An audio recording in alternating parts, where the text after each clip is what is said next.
So it was so nice that Regina had us over for dinner. I mean, that woman can cook.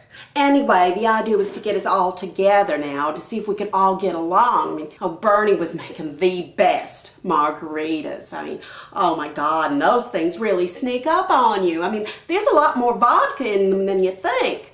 Well, Rory was sitting next to me and I could feel his knee up against my knee, and then I could feel his hand on my knee, and well, I don't know, gotta admit it didn't feel so bad. It kind of reminded me of the good old days.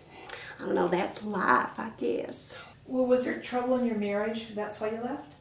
Well, not so much trouble as boredom. I was born to be a dancer. That's what I was meant to be. Well, I went to New York right out of high school. I still have friends that I talk to who live there.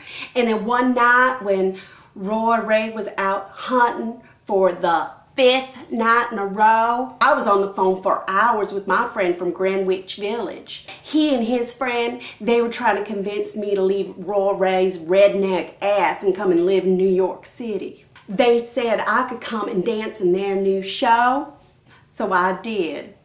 Rory had been saying I had to give up dance because I wasn't young enough. Well, I showed him. I drove straight up, non-stop to New York. You danced in your friend's show? That all fell through. The theater closed a couple of days after I got there, but I stayed with my friends anyway. Well, I called Rory and he was real mad. He said I made him look like a fool running off like that. I showed him who the fool was. I had divorce papers delivered to him. You know what? He signed them. And that was that. I have to admit, I was quite surprised. Back to the story, I was at Regina and Bernie's and we were all having fun, and Bernie was making those margaritas. Rory, he starts flirting, and well, those margaritas started flirting back. And as we were walking out the door, he turns to Bernie and he says, "Don't forget to pay the rent on Monday."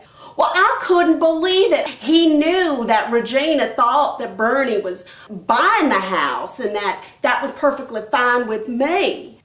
And Regina, well, that woman went wild on Bernie's ass. I thought Southern women were bad. But Puerto Rican women, well, they could throw a hissy fit better than any Southern belle, and that's no lie.